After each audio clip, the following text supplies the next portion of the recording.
And I said then, in June 6, I started 6/6/66. My Italian mother-in-law at the time was not happy. 6/6/66. So I said, well, maybe I'll be. So I said, I want to be. He said, what do you want to do?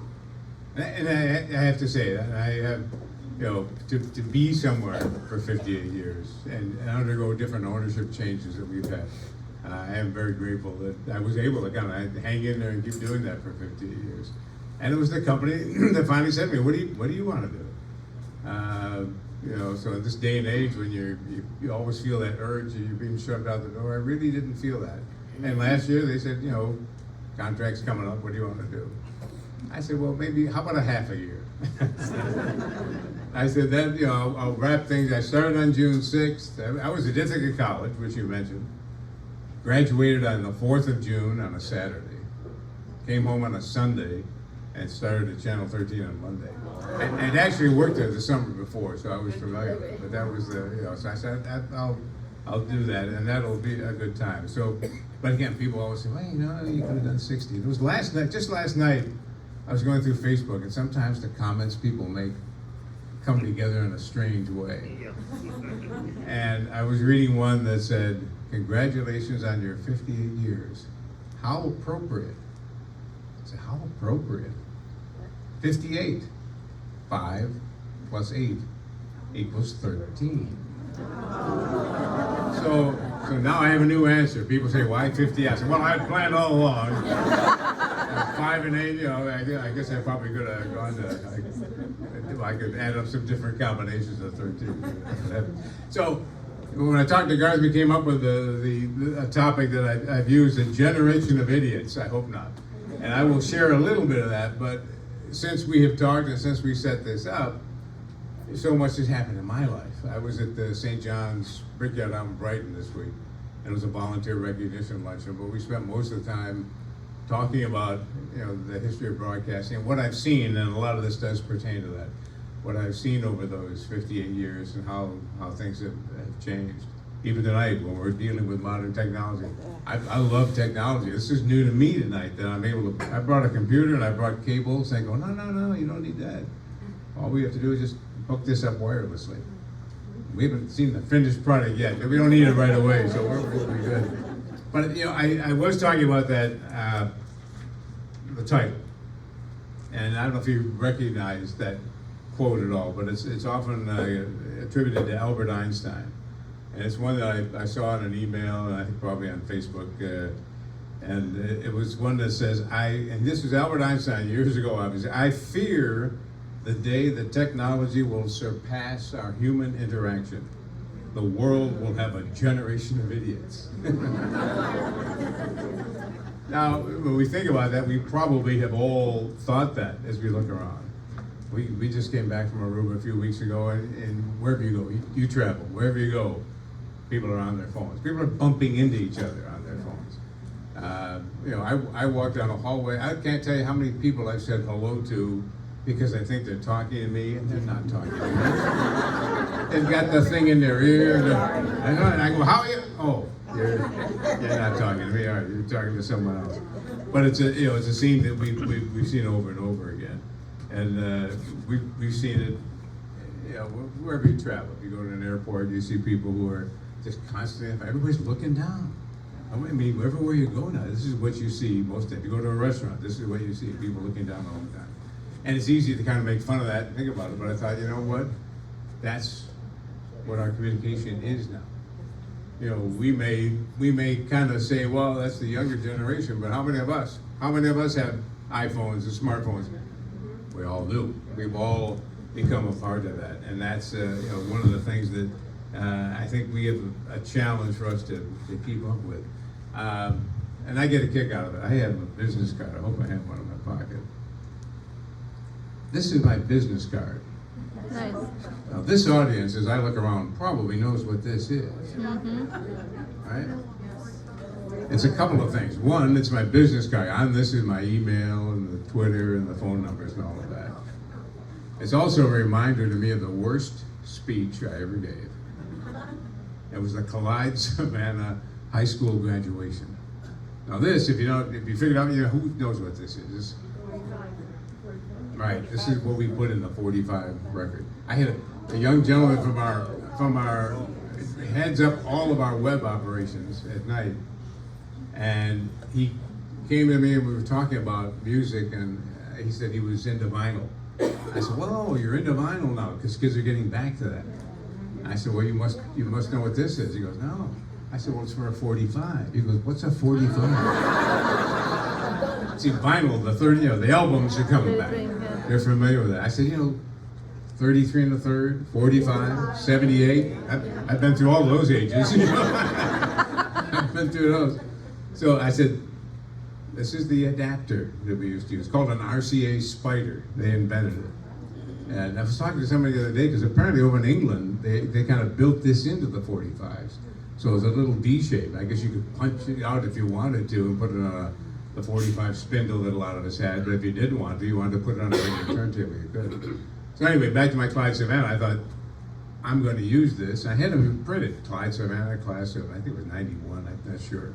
But the Clyde Savannah class, I had them imprinted, and I'm going to give one of these to each of the students as they come up to get their diploma. They also got one of these. And my speech was, my wonderful, beautiful speech, is how you have to adapt in life. Be ready after you graduate from high school to adapt in life. And I start this speech, and I'm into it, and I'm holding this up, and I quickly realize not a student knows what the heck I'm doing. The parents and grandparents are nodding. This is on the athletic field outside Clyde Savannah High School. They're all nodding in the background. But the students had no idea. When they came up, I finished my speech. When they came up to get their diploma, I would hand them one of these. And I suspect if you went out to the Clyde Savannah football field right now and dug deep enough, you'd probably find 250 of these buried in the soil out there. But it's a different time now, and it takes me back. It takes me back when I look at it. People say, "What's your whole history when you look at television and radio?" It takes me back to the 5th grade. How many teachers do we have here? Teachers. I had a 5th grade teacher that really shaped my whole life. Don Netzker was a 5th grade teacher, Indian Landing School, and it's in Brighton. We ended up in the Penfield School District, and he would do creative things to bring the curriculum to life. So we would cover all the 5th grade curriculum, but we put on a production of Rip Van Winkle, and somehow he wove lessons into that. And one of the other things he did was build a radio station in the corner of the room. Put up some walls, had a little window, turntable, microphone. My best friend and I just were captivated by this. We really fell in love with this radio station. Well, again, you go in curriculum pods. When this session was over, we tore down the radio station, and we were devastated. So much so that we both went home. We found catalog. It was the Allied Radio catalog and the Lafayette Radio catalog, Radio Shack, and we bought microphones, turntables. I built a metal chassis where I had a VU meter in the middle of it and microphone inputs on the top. I had 110 volts going through the side. This is a metal case. 110 volts so I could turn the turntable on and off. I wondered why I had a hum in the microphone. I could see if you got 110 going through there. So I wondered we weren't electrocuted using it. But this was our fascination as youngsters to create and pretend to be on the radio. We didn't really pretend. We had I still have reel-to-reel tape recordings of our actual broadcasts that we did. And we made our parents listen to them. I went back to our home in Brighton, probably about 4 years ago now. And it was when my mother had passed away. We had time in between the cemetery and the church, and the family was there. And I said, I want the grandchildren to see where I grew up. So I said, we'll just stop in front of the house, and then we'll drive in Brighton, so you can take a look and see what the house looks like. And we stopped in front of the house while the owner of the house came out and thankfully recognized who I was and knew that we used to live in that house and invited us in. We had a wonderful time. It was interesting to me, my grandchildren and his children bonded instantly. It was almost like that house had brought them together. But he turned to me at one point, he said, I just have one question. He said, from that corner bedroom in the front, all the way to the basement is this big core of wires. What was that all about?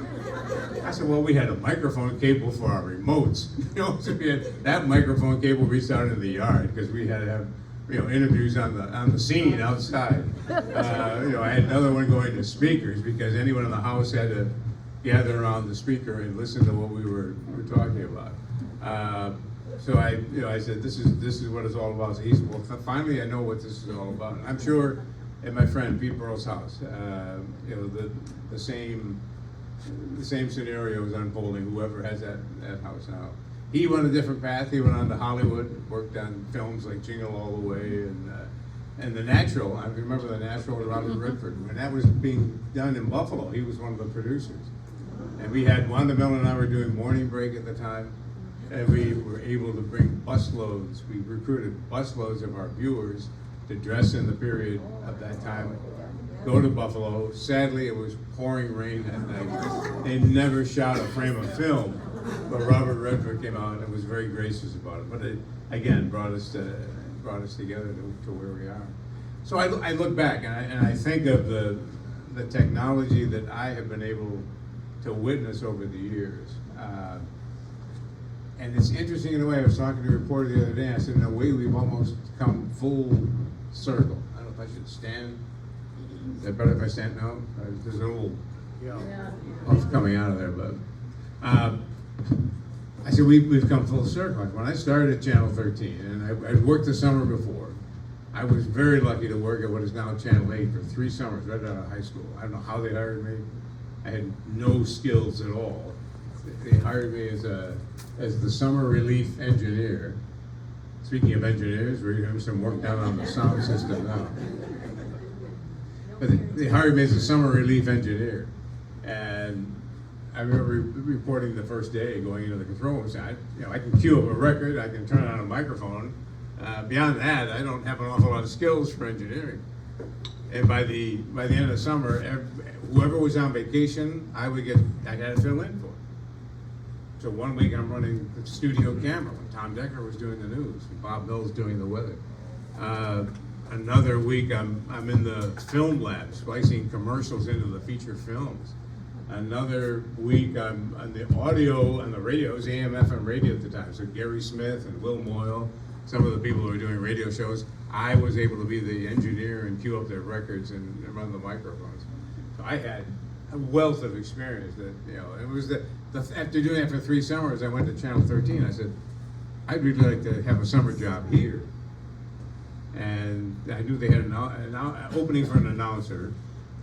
And they very politely said, you don't have the right timber. You don't have the timber to be a quality announcer. But there's an opening in the news department. Why don't you go down there and check it out? I go down to the news department and they said, well, fine, we have an opening, but it's a full-time opening. You're here for the summer. Ann Bishop, who left Rochester for a very successful career anchoring, I think in Miami, it was Florida. Very good. How'd you do that? You're hired. There's our new summer relief engineer. I've just been hired there. They said, we're looking for somebody full-time. Thank you anyway. I said to them, well, how about this?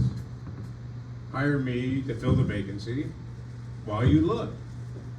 That way your vacancy's filled, you keep looking, which you're gonna do anyway. And if I can work 2 weeks, 3 weeks, whatever, to try to be a reporter, I'd be appreciative of whatever time I can do. I ended up working the whole summer. And at which point they said, you really want to go back to Ithaca for 1 more year? I said, yeah, I think I need a degree. I want to do that.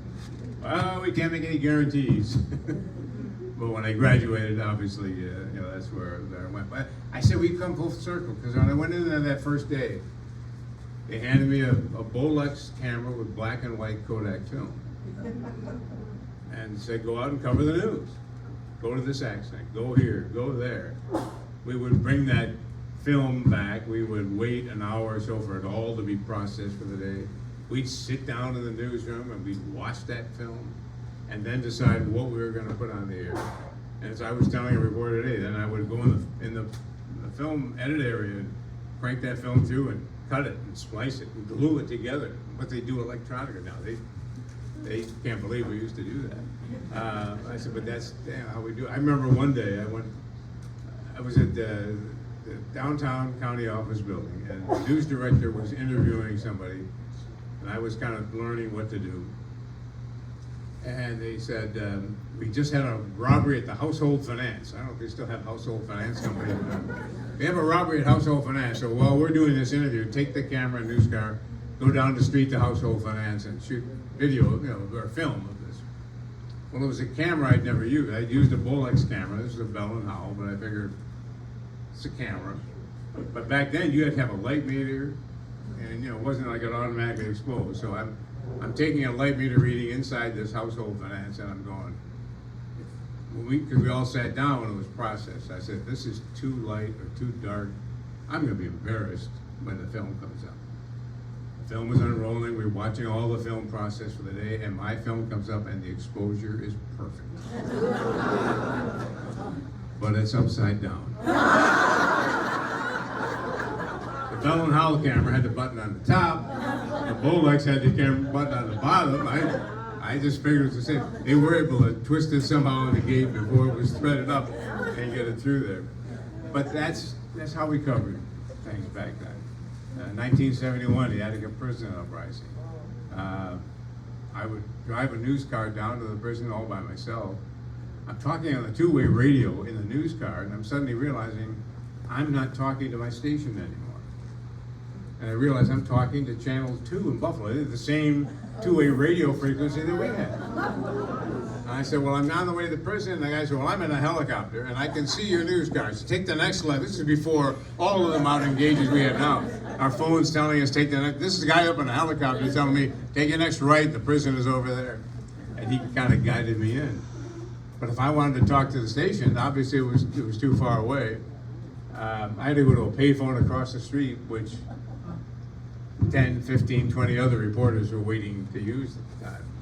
But then again, we take that film, we bring it back to the station. I can remember, you could probably hear me. Can you hear me all right if I don't even use the microphone? Yeah. Is that almost better? No, you can use it. You can use it? We're good? All right. Woo! Now we're good. Ooh, look at this. See, we need to untilt it maybe, I don't know. And we would, then bring that film back and take our time in putting it on the air.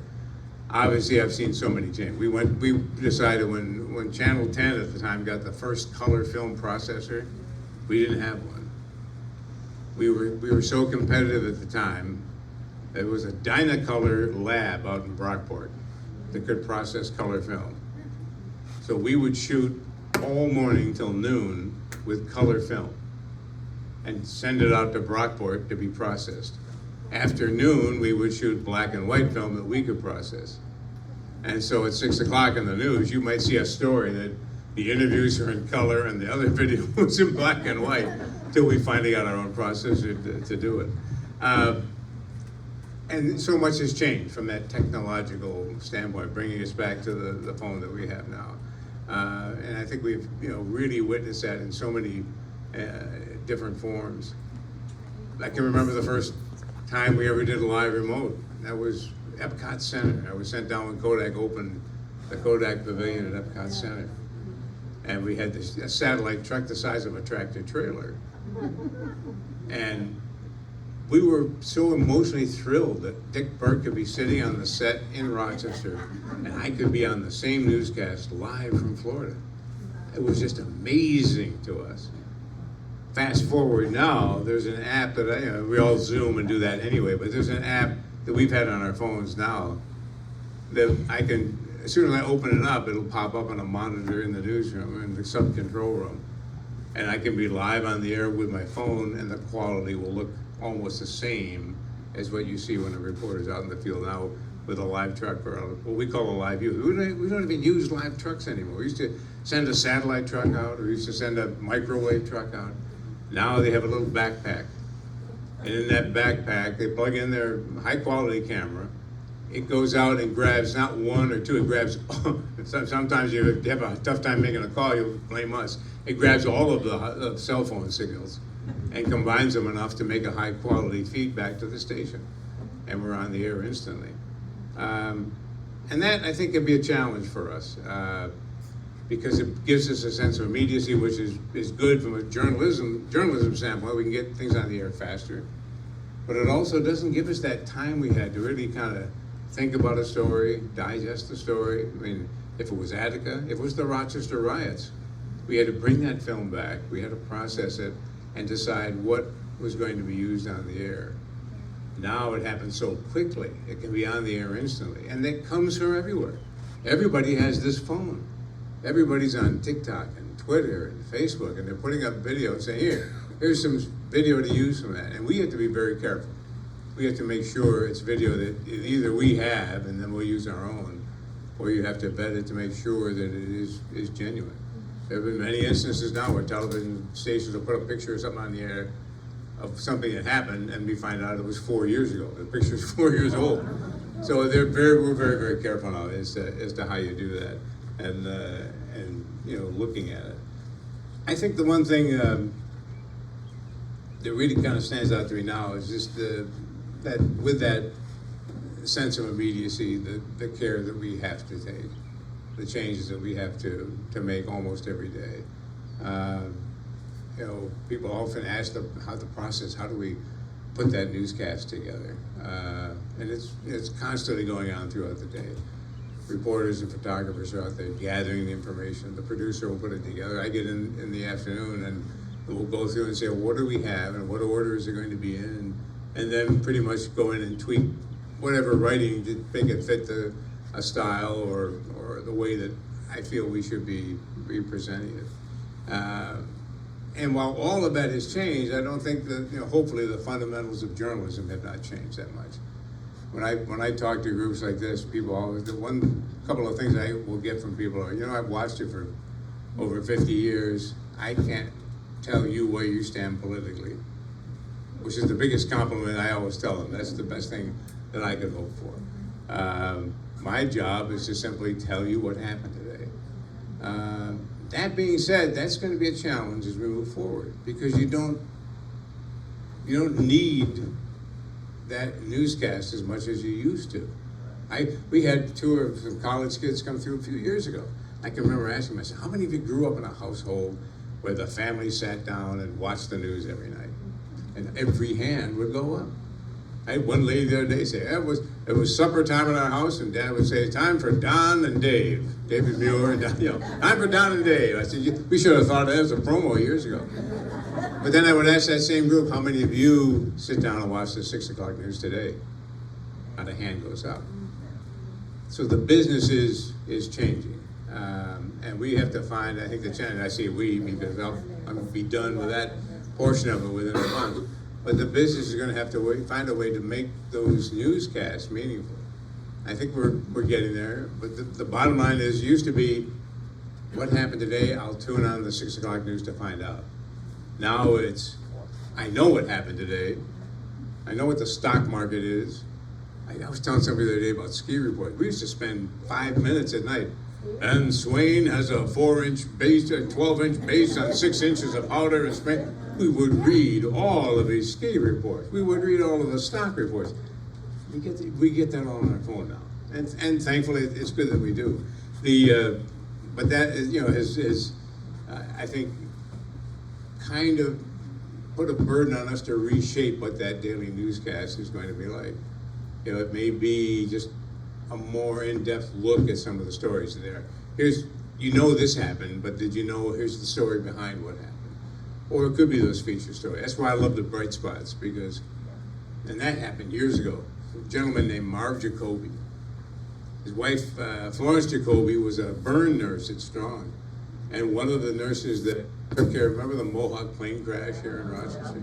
She was one of the burn nurses that took care of those patients and spent her whole career after that caring for patients in the burn unit. And I used to see Marv Jacoby at Rotary and at meetings, and I would see him at the JCC when I would go to work out. And it was one day, and I should look it up, it's probably 30, 40 years ago now. he was in the locker room. He said, the news can be depressing. He said, there's all, you ought to have a little bright spot every day in the news. I said, Marv, that's a good idea, and that's what we'll call it. We'll call it the bright spot. And we started it then. It has survived. There have been some owners and consultants that have come through and say, you're wasting too much time at the end of the show on this. And I would say, all right, we'll shorten it. It is shorter than it used to be. I said, but we all need each day to show appreciation for what people are doing for other people. The bright spot has never been just a picture of the day. Here's a nice flower or whatever. That's fine. You can do that.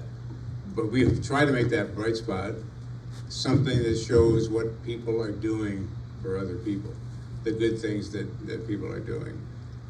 So I think the challenge we're seeing now is going to be how to make that relevant. The viewers on traditional television newscasts are going down. And if the viewership goes down, the revenues go down, it's going to be harder to recruit talent to want to make that their career. We've had so many young reporters that are with us a year, and then they go into marketing, they go into public relations. We have one now that just got accepted at law school because she wants to pursue that. So we aren't keeping that. For years we had Patrice Walsh and Doug and Jenny and Jane Flash. We had a constant, you turn on that TV every night, the same people were there. You turn it on now, at least for now, you may recognize me, and then you'll watch me trying to remember how to pronounce the name of the new reporter that just started 20 minutes ago. I was at an Advent House gala on Saturday. Stop me if I'm going too long. I want to show one little video too, and take some questions. But I was at an Advent House on Saturday night, and I said, hopefully we can provide some. If we don't provide news coverage, I usually shoot video on my phone.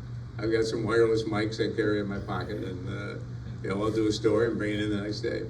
So I said, if we, hopefully we'll be able to cover it. If not, I'll shoot some video for the newscast.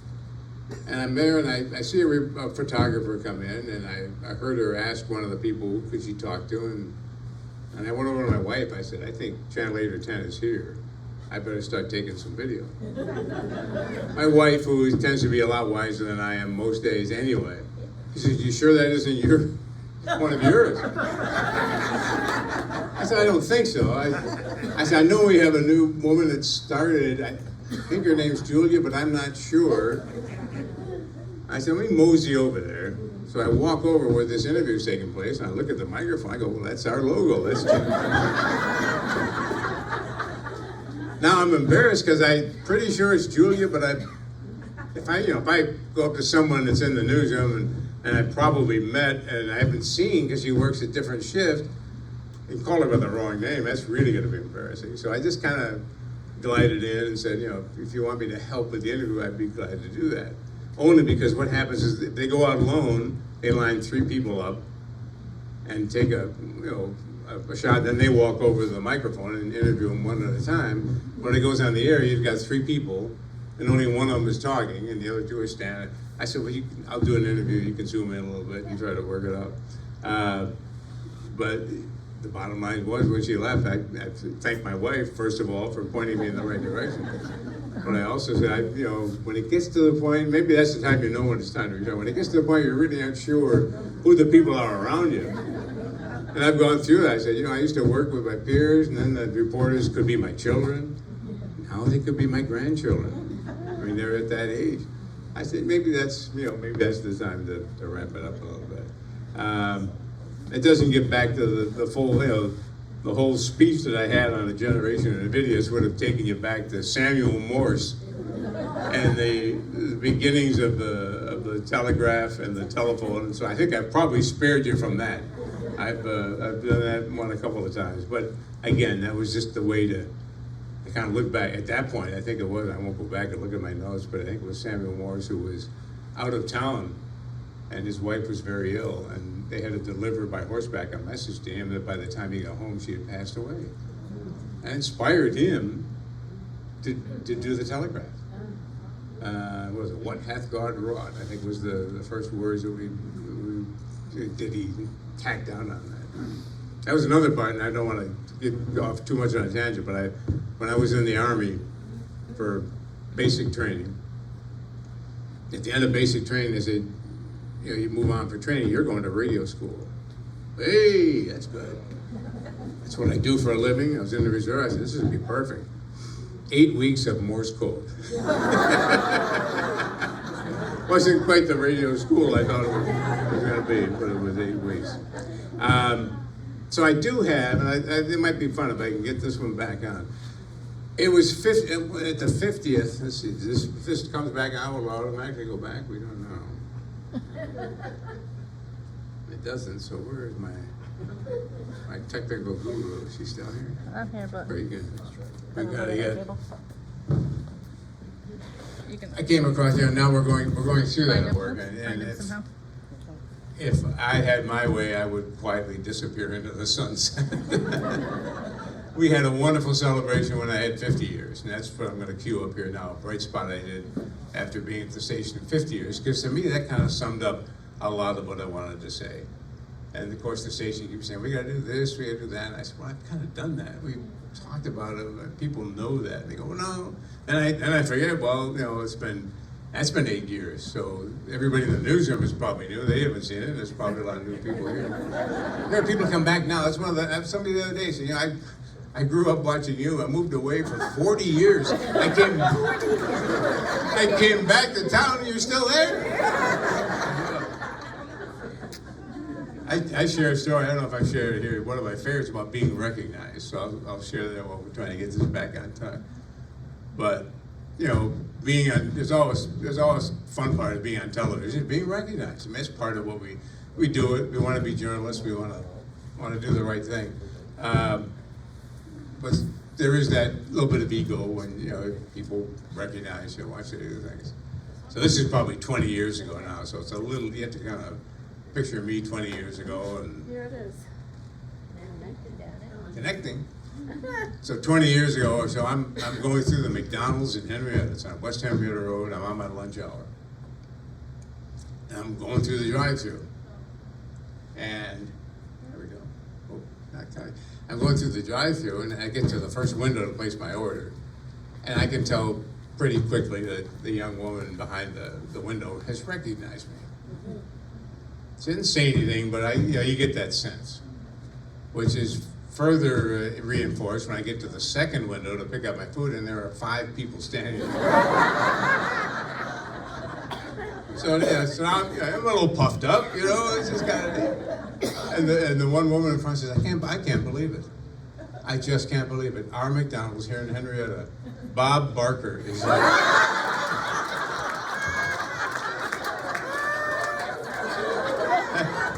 I can bring you right back down.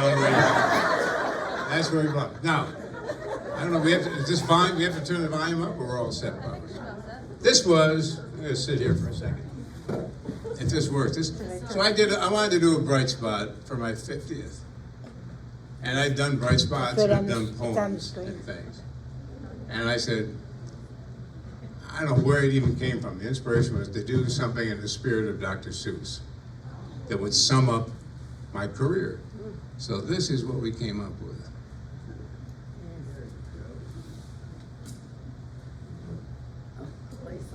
I can't hear it, so there we go.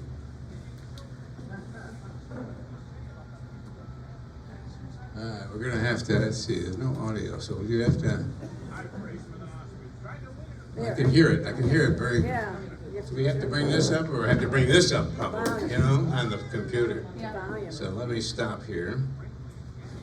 I bet you that's what we gotta do. Let me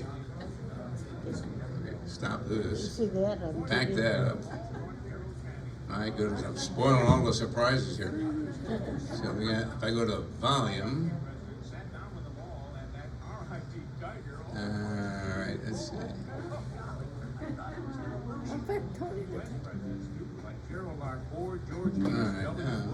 right, do we need louder here? All right, now. O'Reilly, the Carvilles, All right. St. James, Holden Powell. For some reason, I can't stop it. A few of the names of the people I met and the places. All right. I hold this microphone up to it. Probably hold the microphone up to the, Where's the speaker there? is it on there or is it your computer that's on there? Let's see the computer. Let's see, this is here. So that's full, right? This is full. So we gotta make sure that's full. That's full as well. That's 100. So let's, There we go. all right, and let's see, where's the speaker here? Let's see. Congratulations, this is my day. So little time and so much to say about the people I've met and the places I've been. From the Pope in St. Louis to Sophia Loren. I've raced with an ostrich, tried to win it, of course. I interviewed Tonto, even rode on his horse. Eyewitness News, ahoy! The faces of news, Brinkley, Jennings for sure, a conversation with Cronkite, and of course David Muir. And so you never know where the week will take you. Morning break at the mall brought Carol Channing to town, Jesse Jackson and Jessica, others too so renowned. RIT president sat down with them all, and that RIT tiger almost made me fall. Oh, golly, I thought I was going to lose you. U.S. presidents too, like Gerald R. Ford, George H.W. Bush. I never was bored. I interviewed Barbara and Laura Bush too, John Major and Rudy. Lakeside brought them to you. O'Reilly, the Carvilles, Mary and James, Colin Powell and Madeline, just a few of the names of the people I met and the places to go. How about that? We need a round of applause for the man. I got to drive a big bus, conduct the RPO. Hosted telethons with family, bowled with friends from the Arch Merrill's River Ramble on a journey embarked. And I will never forget the spring in the hillside and the cold, clear water where the Genesee began. And speaking of journeys, great memories I carry all the way to Australia where they built the fast ferry. Friday's Child Christmas, all over town I did roam. I remember each face that found a new home. Oh, the places I've been and the people I've seen. True friends, of course, like those at 13. Can't name them all, too many pages they'd fill. A special place for those lost to like Dick Bird and one more perhaps. Please don't think me crude, putting Simeon Smith on the air in the nude. The bright spots of my life. And I hope for you too, because I could not have done it without viewers like you. So congratulations. Today is my day, 50 long years, and I'm here now to say, if I had it to do, I'd do it again. For the people I've met and the places I've been.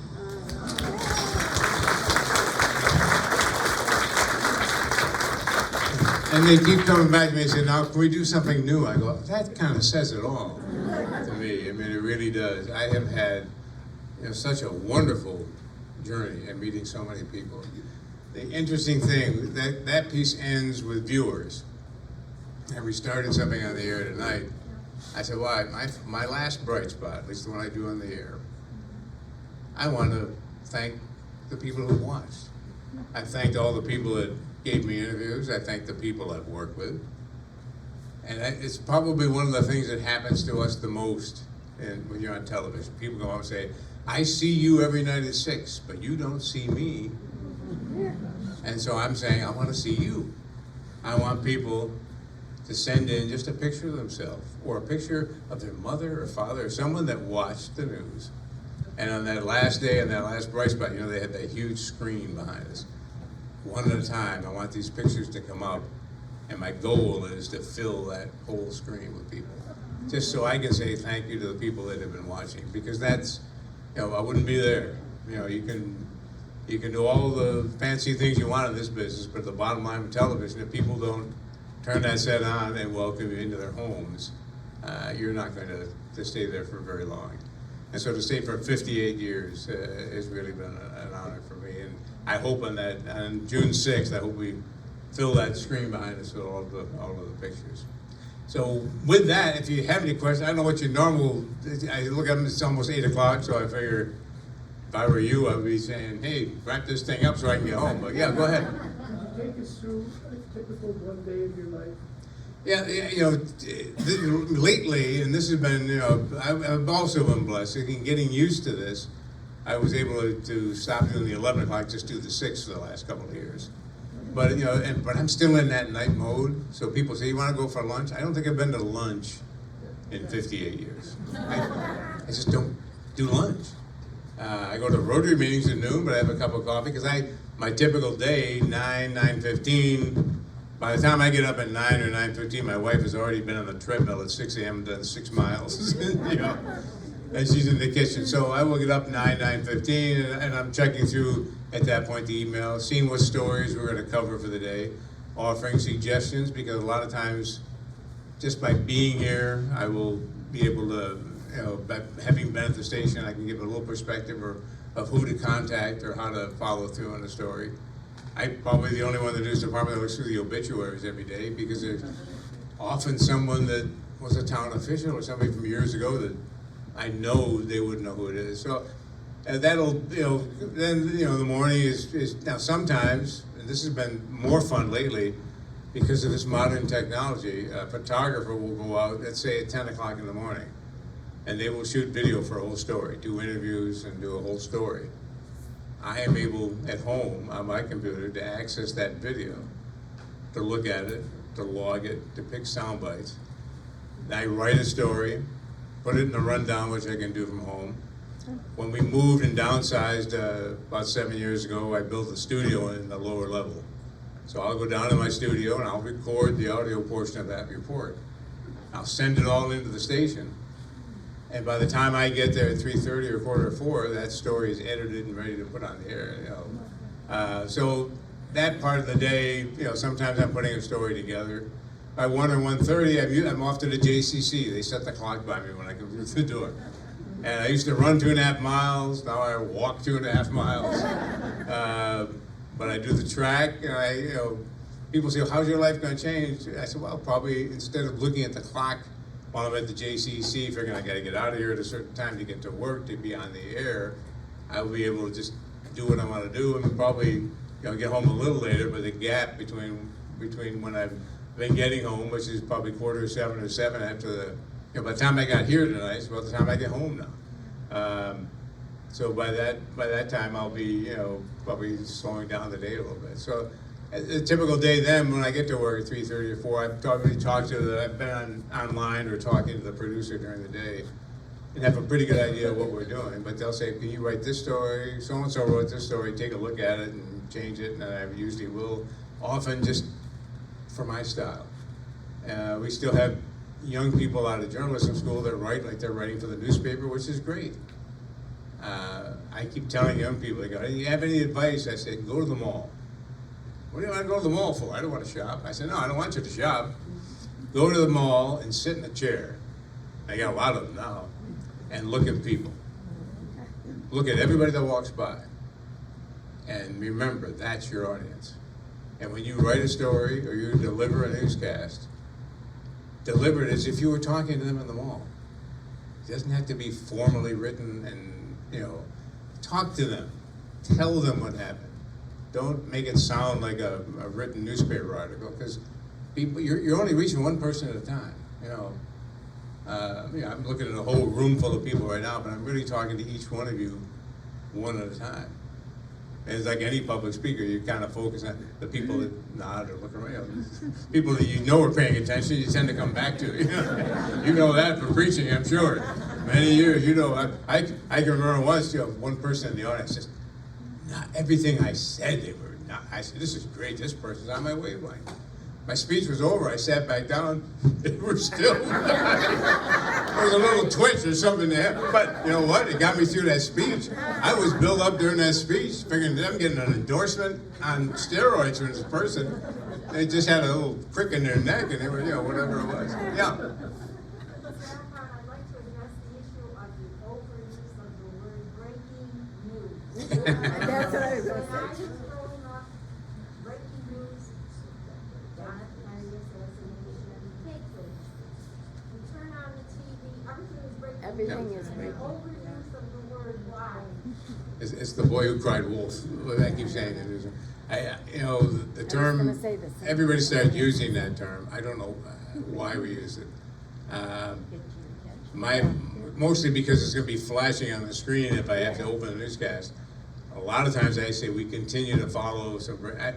But it's not breaking anymore, especially when you saw it on your phone 4 hours earlier. How is this breaking news? Breaking news if you've been under a rock somewhere and it came out, but it's not breaking. I totally agree. I mean, it's just it's part of that. It's part of what has to change, I think. And it's just, breaking news. If it isn't really, I want even even the sound stingers that you see on a lot of the networks and even us. There's a certain sound that we react to, and if you're using that, it should be breaking news. I don't want a bell rings and I turn because I think something's happened in the world that I need to know about now. And when that happened, we had one girl years ago did the noon news, and she was in the makeup room, and it was 1 minute to noon, and she apparently lost track of time. The newscast starts, she's not there. She's not there. The poor Kevin Williams at the time had to come out. They just tossed it to him. He had to do weather. She comes rushing in about 3 minutes later, and because she didn't know how to explain, she goes, "I've just been covering some breaking news," and then proceeds to read the prompter. Yesterday, somebody did. Didn't sell that one very well at all. And that is, someone was asking the other day, what leeway? But yes, the prompter is there. We do follow that, and you can tell now. We got one new person that started recently, and you can tell because you'll watch me and you go, and 47-year-old. Even hasn't rolled that to the next line. I've got in front of me, but I always compute. By the time I stop, look down, find it on the iPad, and look back up, he's probably 4 sentences past me anyway. So better for me to kind of make that what we think of as an effective pause. So sometimes you say, "Oh, he had a nice pause there for effect." It's probably because the teleprompter guy, and we've had him fall asleep. I can remember one guy fell asleep. The co-anchor had wound up a piece of paper, thrown it across the room and hit him in the head with it, and he had to jump and wake up. So we're always at the mercy of someone. Yeah. Obviously, your career is very storied here. If you had to pick one or two news stories, local, that may have affected you, what would you pick that you've covered? One of the biggest effects on me was the passing of Dick Burt's son. It was in the winter, and we were in a meeting, and one afternoon with some consultants, and they came in and called Dick out of the meeting because his son had been waiting for the school bus out in Greece, and he was playing on top of a snow pile, fell off into the path of a car, and at that point was in the hospital. Dick left, and the next morning I got the call that his son had died. And I can remember the time saying, I don't know. I mean, I know I got to do the newscast all by myself. And I said, the emotion, I don't know I can do that. So I told the producer, I said, we're going to open the newscast, and I'm simply going to say good evening. And yesterday, Dick Burt's son was hit by a car. Tragically, he passed away today. And then we're going to go to commercial. So we did that. I barely got through those 2 sentences. I remember because as soon as we went to commercial, Tom Wells was on one side, he did the weather. George Bain was on the other side. And they just grabbed my arms. They grabbed my arms and hands and held on. And that feeling of support when the commercials were over, I knew I had to keep going. I knew I'd have to, and it could get through the rest of it. But that probably was the one, and even for weeks, that was compounded by the fact I went to Lake Avenue Baptist Church at the time, and the Sunday school superintendent was the driver of the car. It was, so that, I got caught in the middle. I mean, I worked with Dick Burt. His son fell up, it's not for me to get involved, but it made it awkward for a while going to church and seeing this person. He wanted to reach out through me to Dick, and Dick understandably didn't want to get.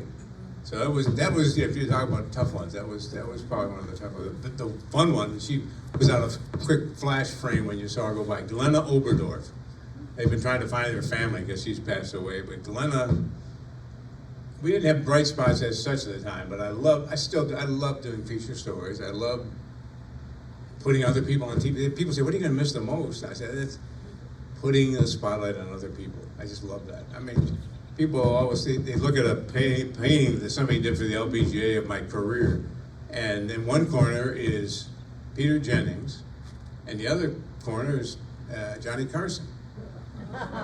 They go, well, what is that all about? And I said, well, it's a blend. I feel like I'm a blend of those two people. Because Johnny Carson was there every night, so he didn't have to be the star. He brought people on. He made stars out of his guests. And he was always there. I said, the light that he could shine on someone, I always made this analogy, the light that I can put on someone, what reflects off their face, it's all I need. Because I'm going to be there the next day, and they may be on to something else. So I said, the ability to do that. So Glenna was a town south of here. I got to even look it up. One of the first people I remember, she was in a rocking chair. She was an older woman at the time. She was in a rocking chair, and she was going to rock set a record for rocking in a rocking chair and raise money. She was raising money for the Red Cross.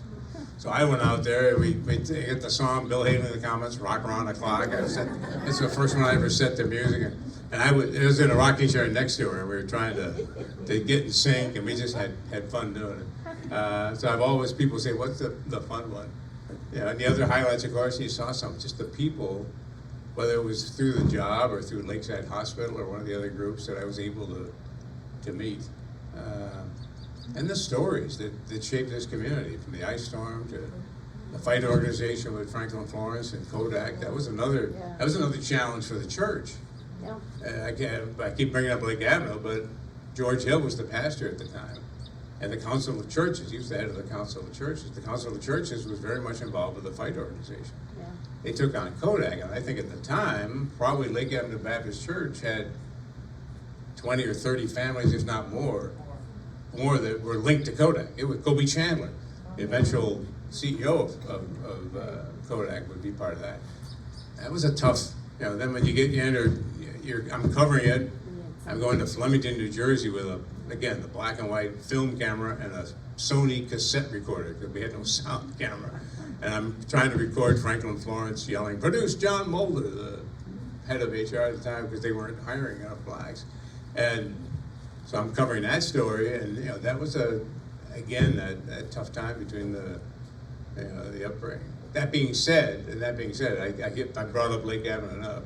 I talked about early influences. Hazel Stetner was my kindergarten teacher, and we just taught us a simple phrase in kindergarten: if you want to be happy, give something away. That was a simple little phrase for kindergartners. If you want to be happy, give something away. And that, giving away the spotlight to someone, I kept a bowl of Tootsie Rolls on my desk for years. This when people come in and, because it encourages conversation, but I just, I have fun doing that. Or just, when someone asks you to do something, doing it a little more, go 1 mile, go with them 2 type of thing. Those are the things that really have, been able to bring into the workplace, and that I think hopefully has made me more human to the viewer. I don't think no matter who you are, if you're watching television, the real personality of that person comes through. You can't.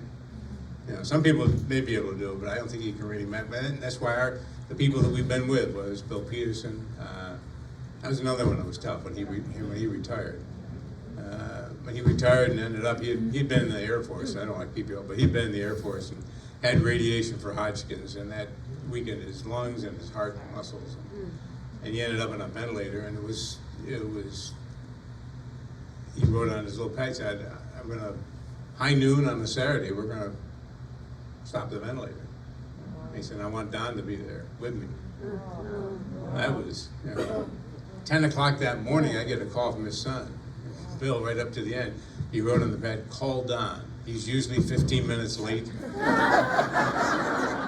and he can't be late today." But I went, and we went through that, and then of course the family hands me a poem to read, and I go, "Oh." But we did. We got through it. So those moments, those friendships, are what really keep you going in any organization, wherever you are. You know, it's the real people that you can communicate with that touch your life, that are going to make your career or make your family life or your home or church life or historical life. You know. Yeah. You have wonderful plans for your retirement. You know, I was at St. John's Brickyard this week. I joke with them. I said I used to go to nursing homes to give a speech, and they give me a mug or some coffee thing. And now they give me an application to wait on the waiting. You want to get on the waiting list because they have a waiting list. They probably figured by the time I get there, I wanted to. So I said, and I went to speak, and again, it was one of those things that they'd asked me to do before. I said, I'm here to speak, but I'm also here to learn because you people can. And 3 or 4 people that day came up and said, "Don't plan anything right away. Let it unfold." Don't go like 2 years and try to But for the first few months or weeks, just see what happens. You see, you'll be surprised, first of all, but I'll still be involved in Rotary. For some reason, I ended up in our homeowner association. We live in a townhome, and I'm president of that, so that alone, I'm looking at my emails today. The bush is dead in front of my house. It needs to be replaced. So I know I'll have some things that'll keep me busy. People keep saying I gotta do a podcast. I said, maybe. I've never really listened to a lot of podcasts. People do. I came up the other day. I told my wife, I was out walking. I said, if I ever do a podcast, I came up with a title, and the title will be Nothing in Particular. ... Nothing. And in 1 week it might be an interview. 1 week it might be some thought. I don't know if I'll ever do it. I always start with it's like when I write a story. People say, "How do you write a news story?" I say, "I write it backwards." Most of the time, I'll look through video, I'll look through an interview, and I'll say, "This is how it's gonna end," because people remember the last thing. You remember the end of a story. You remember the end of a newscast. You'll remember, hopefully, other things. But the way you leave them at the end of a story is going to have impact. So a lot of time, maybe just a funny quip from someone or whatever. But I'll say, "This is how it's going to end," and I kind of back up and write the story to get to that ending point. So again, trying to. I don't know if young people will pick up on that. They probably think I'm stuck in reverse. Were you always like people? Were you born an extrovert or come out of the room talking, or were you just... I said to my mother once, because my mother lived to be 102, out of the Baptist home.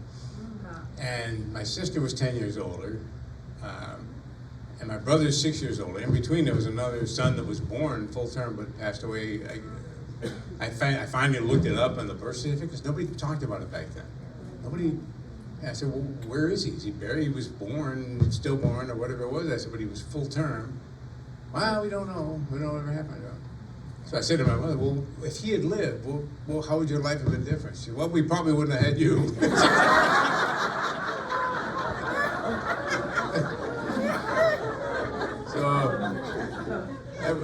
What was that? Because we were going somewhere else when what was it? I think I diverted into being funny, and I forgot what the main point was going to be on that question. This may sound, maybe that sounds strange. I was looking at a video the other day of my high school coach who had a nickname for me, and it was Whale, because I weighed about 240 pounds. Oh my God. And his story is great because he said this Don went out for soccer. He said he didn't know his right foot from his left foot. He was terrible. He couldn't do anything. He said, but people liked him, and I didn't want to cut him because I was afraid they'd be mad at me. He said,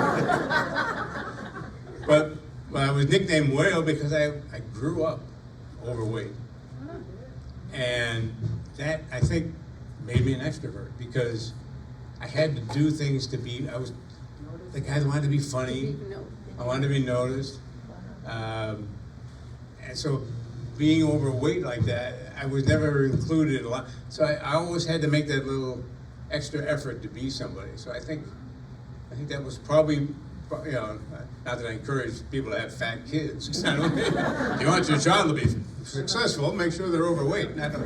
But I think that was part of it. And I think part of it too, my father was very outgoing. We had an appliance and hardware store. I remember when he'd get up and they had a sale every year, and they'd just to get on the PA system and announce the winners and hear your voice. And he was a lay preacher, so I would often go with him on a Sunday and listen to him preach, and I think that kind of motivated me to try to do things like that. And then that fifth grade teacher, I think that really was the moment that we said, we want to do this. I was talking to Joe LaMonaco, he's on 1180 WHM, and it's the same kind of story. He knew he wanted to be on the radio, but he wasn't really sure what he wanted to do. And sometimes that disappoints people. I say, I really didn't start out to be a journalist. I started out to get that job that I didn't have the right timber for. And if I could have, as a young person, if I could have had my ideal dream, I would have been Bill Cullen on The Price is Right. I wanted to be a game show host. Or Bob Barker. I was 80% of the way there to be Bob Barker. So, I mean, and that's why I enjoyed Morning Break. When Wanda and I did Morning Break, I had a ball with that. We just had a wonderful time. So probably, that, I think those things just made it natural. And just, again, like tonight, the moments that we've laughed, probably the most satisfying to me. Especially now when it's warm and it's 8:15 and you people are saying, I want to get out of here. This guy's making me laugh too long. Thank you all very much.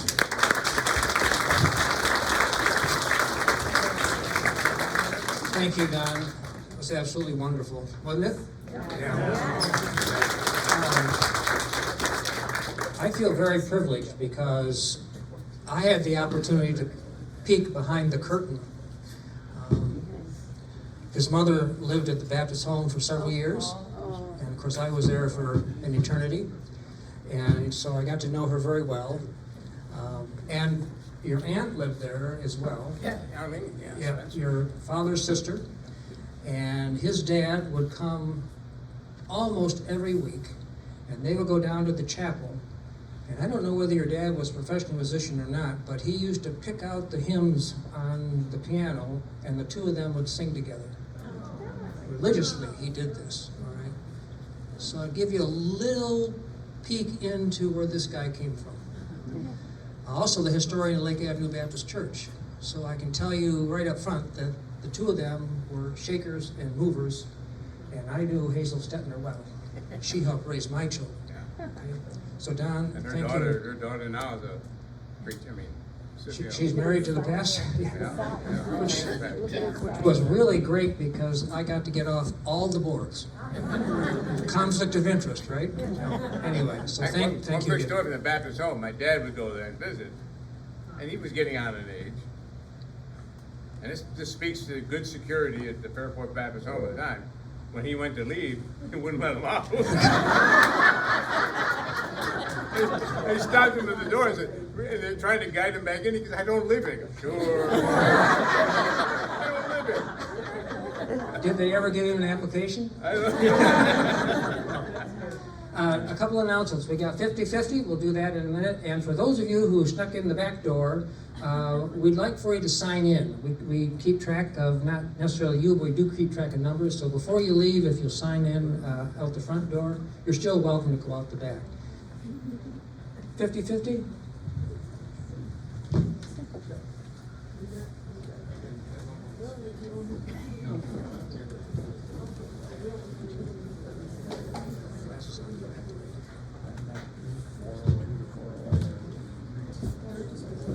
The ticket number is 993789.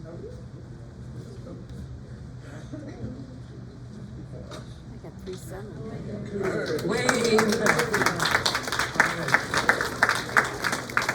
Okay, $52.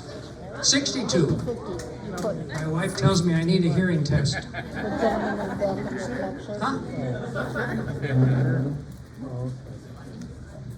If the money gets left over Yeah. to the historical. Thank you very much.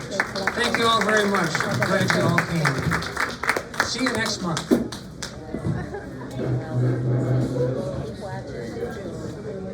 Oh, Don, you have your book with you? The old, the children's book? Yeah. I might have a couple in the car, yeah. Oh, okay. Oh, there's one, yeah. There's got one there. Okay. you wanna sign it? Yeah, I'll sign, yeah. Love to. I don't know whether Yeah, 17 Clinton Avenue South. What about the one that's way over there?